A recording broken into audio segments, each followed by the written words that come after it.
Alors moi c'est Clémence et je suis l'autrice de Love in Cinquantica, voilà, nouveau titre YA aux éditions du Chat Noir. C'est l'histoire d'une jeune fille qui est au lycée dans une petite ville au centre des États-Unis. Elle veut vraiment faire son nom dans le lycée, être au journal du lycée, etc. Sauf que voilà, elle va tomber amoureuse, il va lui arriver plein de trucs. Et donc elle va trouver du réconfort dans un endroit inattendu, c'est-à-dire sur les fandoms en ligne. Vu que ça se passe à la fin des années 1990, c'était le début d'Internet pour tout le monde et des fandoms, des forums, de la fanfic, etc.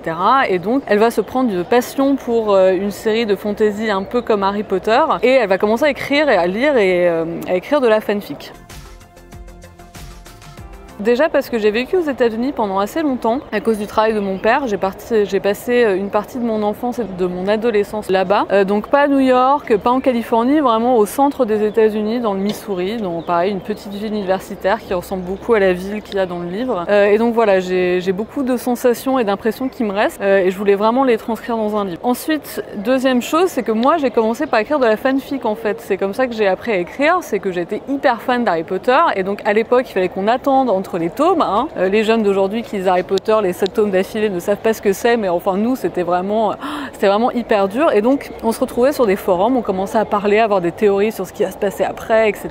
On écrivait de la fanfic et il y avait aussi le shipping, donc c'était voilà, est-ce que Harry va finir avec Hermione ou est-ce que Hermione va finir avec Ron et est-ce que Harry va finir avec Ginny et tout. Donc il y avait des débats interminables là-dessus. Et donc voilà, j'ai passé une grande partie de mon adolescence et de mes jeunes années à la fac à faire ça en fait. Et c'est comme ça que j'ai pris le goût d'écrire.